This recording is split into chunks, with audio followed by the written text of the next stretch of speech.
Alam jiwa suci, ketemu lagi dengan Mr. Siga di sini. Kita tetap akan membahas tentang dua buku lah, Sinar Suci Alam dan Mutiara Suci Alam. Buku yang fenomenal. Ini buku tentang merubah kejiwaan kemanusiaan, baik dari dalam sampai dari perilaku, pemikiran dan luarnya. Nah, Mr. Siga ingin menyapa dulu sahabat-sahabat Siga dimanapun Anda berada saat ini. Semoga selalu dapat ketenangan hati, ketenangan jiwa, dan ketenangan pikiran.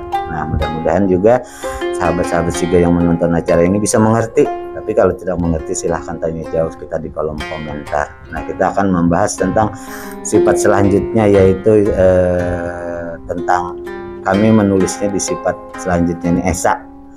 Nah, sifat Esa ini sahabat-sahabat Siga yaitu orangnya itu sendiri. Esa itu kan satu, sendiri atau mandiri.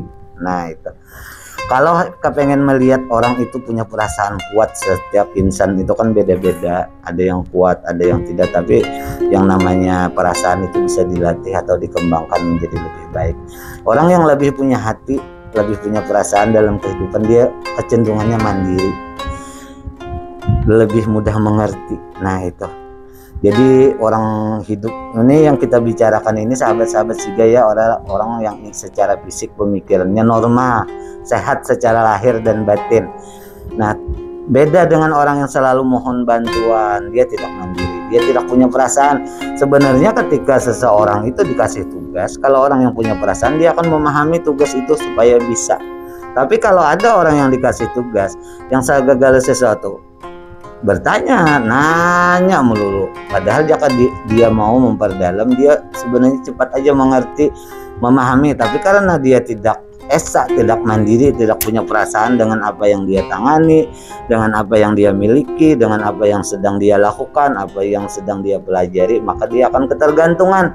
Nah, itu kurang punya perasaan dengan hal yang apa dia miliki, apa yang sedang dia kerjakan dan dia laksanakan. Jadi bedanya di sini, kalau kita tidak serba minta bantuan, serba memohon, serba menginginkan sesuatu itu dibantu orang lain, berarti kita kurang punya perasaan dalam kehidupan ini.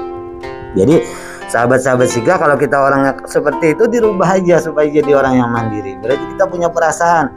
Kalau kita mengurus, kita berumah tangga nih sahabat-sahabat Siga, jangan kita ketergantungan tinggal di rumah orang tua atau di mana. Kadang-kadang kita tidak bisa mandiri, tapi ketika kita keluar, kita bisa mandiri, bisa meresapi arti berumah tangga itu seperti apa. Nah, itu dalam segi berumah tangga banyak sih keluhan seperti itu ke rumah Mr. Siga. Akhirnya yang suami bisa ketergantungan ke orang tuanya, yang istri bisa serba sesuatu mengeluh ke orang tuanya, jadi tidak mandiri, tidak merasakan atau mempunyai perasaan yang berumah tangga itu seperti apa, yang benar-benar mandiri. Jadi Esa itu artinya mandiri. Lebih jelas nanti bisa miliki buku ini sahabat-sahabat Siga, atau kita tanya jawab dulu di kolom komentar. Oke, mudah-mudahan ini bermanfaat buat merubah. Jadi sahabat-sahabat Siga yang mendengarkan acara ini tahu tentang perasaan hati itu, orang yang punya hati itu seperti apa, orang yang punya perasaan itu seperti apa. Jadi memang buku ini akan menjelaskan.